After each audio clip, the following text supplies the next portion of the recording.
ओम नमो भगवते वासुदेवाय नमः। श्रीमद् भागवत महात्म्य अध्याय पहला। परीक्षित और ब्रजनाभ का समागम।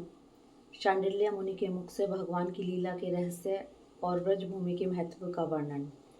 महर्षि व्यास कहते हैं, जिनका स्वरूप है सच्चिदानंद घन, जो अपने सौंदर्य और माधुर्य आदि गुणों से सबका मन अपनी ओर आकर्षित कर लेते हैं और सदा सर्वदा अनंत सुख की वर्षा करते रहते हैं, जिनकी ही शक्ति से इस विश्व की उत्पत्ति, स्थिति और प्रलय होते हैं, उन भगवान श्री कृष्ण को हम भक्ति रस का आस्वादन करने के लिए नित्य निरंतर प्रणाम करते हैं।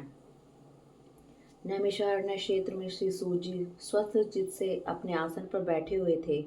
उस समय भगवान की अमृतमयी लीला कथा के रसिक, उसके रसास्वादन में अत्यंत कुशल शौनक आदि ऋषियों ने सूत जी को प्रणाम करके उनसे यह प्रश्न किया। ऋषियों ने पूछा, सूत जी, धर्मराज युधिष्ठिर जब श्री मथुरा मंडल में अनुरुद्ध नंदन व्रज का और हस्तिनापुर में अपने पुत्र परीक्षित का राज्य अभिषेक करके हिमालय पर चले गए, तब राजा व्रज और परीक्षित ने कैसे कैसे कौन कौन सा कार्य किया। सूत जी ने कहा, भगवान नारायण, नरोत्तम नर, देवी सरस्वती और महर्षि व्यास को नमस्कार करके शुचित होकर भगवत तत्व को प्रकाशित करने वाले इतिहास पुराण रूप जय का उच्चारण करना चाहिए। शौनक आदि ऋषियों जब धर्मराज युधिष्ठिर आदि पांडवगण सर्वारोहण के लिए हिमालय चले गए, तब सम्राट परीक्षित एक दिन मथुरा गए। उनकी इस यात्रा का उद्देश्य इतना ही था कि वहां चलकर ब्रजनाभ से मिल जाए। तब ब्रजनाभ को यह समाचार मालूम हुआ कि मेरे पिता तुल्य परीक्षित मुझसे मिलने के लिए आ रहे हैं। उनका हृदय प्रेम से भर गया। उन्होंने नगर से आगे बढ़कर उनकी आगवानी की, चरणों में प्रणाम किया और बड़े प्रेम से उन्हें अपने महल में ले गए। वीर परीक्षित भगवान श्री कृष्ण के परम प्रेमी भक्त थे। उनका मन नित्य निरंतर आनंद घन श्री कृष्ण चंद्र में ही रमता रहता था। उन्होंने भगवान श्री कृष्ण के प्रपौत्र ब्रजनाभ का बड़े प्रेम से आलिंगन किया। इसके बाद अंतपुर में जाकर भगवान श्री कृष्ण की रोहिणी आदि पत्नियों को नमस्कार किया। रोहिणी आदि श्री कृष्ण पत्नियों ने भी सम्राट परीक्षित का अत्यंत सम्मान किया। वे विश्राम करके जब आराम से बैठ गए, तब उन्होंने ब्रजनाभ से यह बात कही। राजा परीक्षित ने कहा, हे तात, तुम्हारे पिता और पितामहों ने मेरे पितामहों को बड़े बड़े संकटों से बचाया है। मेरी रक्षा भी उन्होंने ही की है। प्रिय ब्रजनाभ, यदि मैं उनके उपकारों को बदला चुकाना चाहूँ तो किस प्रकार नहीं चुका सकता। इसलिए मैं तुमसे प्रार्थना करता हूँ कि तुम सुखपूर्वक अपने राजकाज में लगे रहो। तुम्हें अपने खजाने की, सेना की तथा शत्रुओं को दबाने आदि की तनिक भी चिंता नहीं करनी चाहिए। तुम्हारे लिए कोई कर्तव्य है तो केवल एक ही, वह यह है कि तुम्हें अपनी इन माताओं की खूब प्रेम से भली भांति सेवा करते रहना चाहिए। यदि कभी तुम्हारे ऊपर कोई आपत्ति विपत्ति आए अथवा किसी कारणवश तुम्हारे हृदय में अधिक कलेश का अनुभव हो, तो मुझसे बतलाकर निश्चिंत हो जाना। मैं तुम्हारी सारी चिंताएं दूर कर दूंगा। सम्राट परीक्षित की यह बात सुनकर ब्रजनाभ को बड़ी प्रसन्नता हुई। उन्होंने राजा परीक्षित से कहा, महाराज, आप मुझसे जो कुछ कह रहे हैं वह सर्वदा आपके अनुकूल ही है।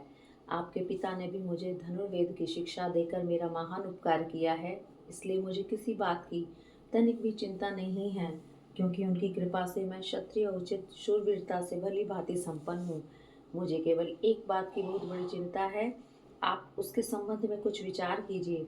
यद्यपि मैं मथुरा मंडल के राज्य पर अभिषिक्त हूँ, तथापि मैं यहाँ निर्जन वन में ही रहता हूँ। इस बात का मुझे कुछ भी पता नहीं है कि यहाँ की प्रजा कहाँ चली गई, क्योंकि राज्य का सुख तो तभी है जब प्रजा रहे। जब ब्रजनाभ ने परीक्षित से यह बात कही, तब उन्होंने ब्रजनाभ का संदेह मिटाने के लिए महर्षि शांडिल्य को बुलवाया। यही महर्षि शांडिल्य पहले नंद आदि गोपों के पुरोहित थे। परीक्षित का संदेश पाते ही महर्षि शांडिल्य अपनी कुटी छोड़कर वहां आ पहुंचे। ब्रजनाभ ने विधि पूर्वक उनका स्वागत सत्कार किया और वे एक ऊंचे आसन पर विराजमान हुए। राजा परीक्षित ने ब्रजनाभ की बात उन्हें कह सुनाई। इसके बाद महर्षि शांडिल्य बड़ी प्रसन्नता से उनको सांत्वना देते हुए कहने लगे, प्रिय परीक्षित और ब्रजनाभ, मैं तुम लोगों से ब्रजभूमि का रहस्य बतलाता हूँ, तुम दच्चित होकर सुनो। ब्रज शब्द का अर्थ है व्याप्ति। इस वृद्ध वचन के अनुसार व्यापक होने के कारण ही इस भूमि का नाम ब्रज पड़ा है। सत्व रज तम इन तीन गुणों से अतीत जो पर ब्रह्म है वही व्यापक है, इसलिए उसे ब्रज कहते हैं। वह सदा आनंद स्वरूप परम ज्योतिर्मय और अविनाशी है। जीवन मुक्त पुरुष उसी में स्थित रहते हैं। इस पर ब्रह्म स्वरूप ब्रज धाम में नंद नंदन भगवान श्री कृष्ण का निवास है। उनका एक एक अंग सच्चिदानंद स्वरूप है। वे आत्माराम और आप्त काम हैं। प्रेम रस में डूबे हुए रसिक जन ही उनका अनुभव करते हैं। भगवान श्री कृष्ण की आत्मा है राधिका। उनसे रमण करने के कारण ही रहस्य रस के मर्मज्ञ ज्ञानी पुरुष उन्हें आत्माराम कहते हैं। काम शब्द का अर्थ है कामना, अभिलाषा। ब्रज में भगवान श्री कृष्ण के वांछित पदार्थ हैं गोएं, ग्वाल बाल, गोपियां और उनके साथ लीला विहार आदि। वे सब के सब यहाँ नित्य प्राप्त हैं। इसी से श्री कृष्ण को आप्त काम कहा गया है। भगवान श्री कृष्ण की यह रहस्य लीला प्रकृति से परे है। वे जिस समय प्रकृति के साथ खेलने लगते हैं उस समय दूसरे लोग भी उनकी लीला का अनुभव करते हैं। प्रकृति के साथ होने वाली लीला में ही रजोगुण, तमोगुण और सतोगुण के द्वारा सृष्टि, स्थिति और प्रलय की प्रतीति होती है। इस प्रकार यह निश्चय होता है कि भगवान की लीला दो प्रकार की है, एक वास्तविक लीला और दूसरी व्यवहारिकी। वास्तविक लीला स्वयं वेद है, उसे स्वयं भगवान और उसके रसिक भक्तजन ही जानते हैं। जीवों के सामने जो लीला होती है वह व्यवहारिक लीला है। वास्तविक लीला के बिना व्यवहारिक की लीला नहीं हो सकती, परंतु व्यवहारिक की लीला का वास्तविक लीला के राज्य में कभी प्रवेश नहीं हो सकता। तुम दोनों भगवान की जिस लीला को देख रहे हो यह व्यवहारिक लीला है। यह पृथ्वी और स्वर्ग आदि लोग इसी लीला के अंतर्गत हैं।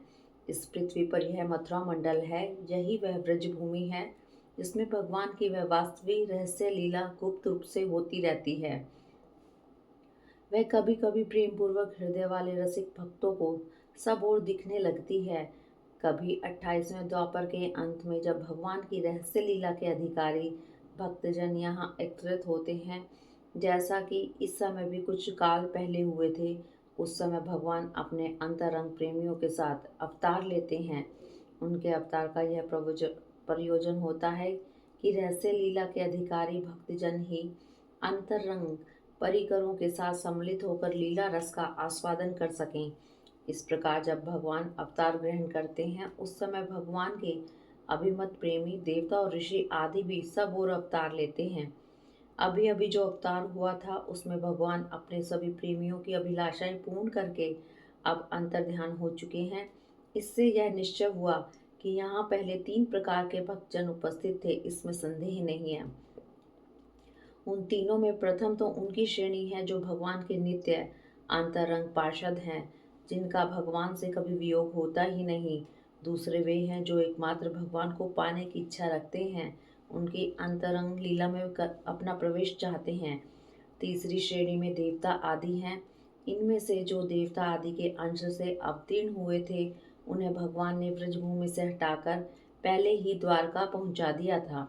फिर भगवान ने ब्राह्मण के शाप से उत्पन्न मूसल को निमित्त बनाकर यदुकुल में अवतीर्ण देवताओं को स्वर्ग में भेज दिया और पुनः अपने अपने अधिकार पर स्थापित कर दिया तथा जिन्हें एकमात्र भगवान को ही पाने की इच्छा थी उन्हें प्रेम आनंद स्वरूप बनाकर श्री कृष्ण ने सदा के लिए अपने नित्य अंतरंग पार्षदों में सम्मिलित कर लिया।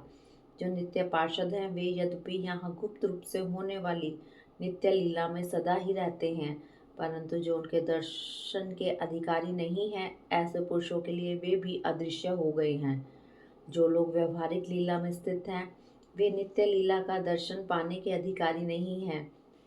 इसलिए यहाँ आने वालों को सब और निर्जन वन सूना ही सूना दिखाई देता है, क्योंकि वे वास्तविक लीला में स्थित भक्तजनों को देख नहीं सकते। इसलिए ब्रजनाभ तुम्हें तनिक भी चिंता नहीं करनी चाहिए। तुम मेरी आज्ञा से यहाँ बहुत से गांव बसाओ, इससे निश्चय ही तुम्हारे मनोरथों की सिद्धि होगी।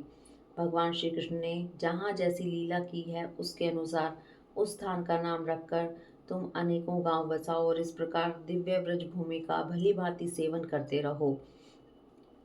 गोवर्धन, दीर्घपुर, जिसको डीग भी कहते हैं, मथुरा, महावन, गोकुल, नंदीग्राम, नंदगांव और बरसानु बरसाना आदि में तुम्हें अपने लिए छावनी बनवानी चाहिए। उन उन स्थानों में रहकर भगवान की लीला के स्थल, नदी, पर्वत, घाटी, सरोवर और कुंड तथा कुंजवन आदि का सेवन करते रहना चाहिए। ऐसा करने से तुम्हारे राज्य में प्रजा बहुत ही संपन्न होगी और तुम भी अत्यंत प्रसन्न रहोगे। यह ब्रज भूमि सच्चिदानंदमयी है, अतः तुम्हें प्रयत्न पूर्वक इस भूमि का सेवन करना चाहिए। मैं आशीर्वाद देता हूँ, मेरी कृपा से भगवान की लीला के जितने भी स्थल हैं, सबकी तुम्हें ठीक ठीक पहचान हो जाएगी। ब्रजनाभ, इस ब्रजभूमि का सेवन करते रहने से तुम्हें किसी दिन उधर जी मिल जाएंगे। फिर तो अपनी माताओं सहित तुम उन्हीं से इस भूमि का तथा भगवान की लीला का रहस्य भी जान लोगे। मुनिवर शांडिल्य जी उन दोनों को इस प्रकार समझा बुझाकर भगवान श्री कृष्ण का स्मरण करते हुए अपने आश्रम पर चले गए। उनकी बातें सुनकर राजा परीक्षित और ब्रजनाभ दोनों ही बहुत प्रसन्न हुए। हरिओम तत्सत।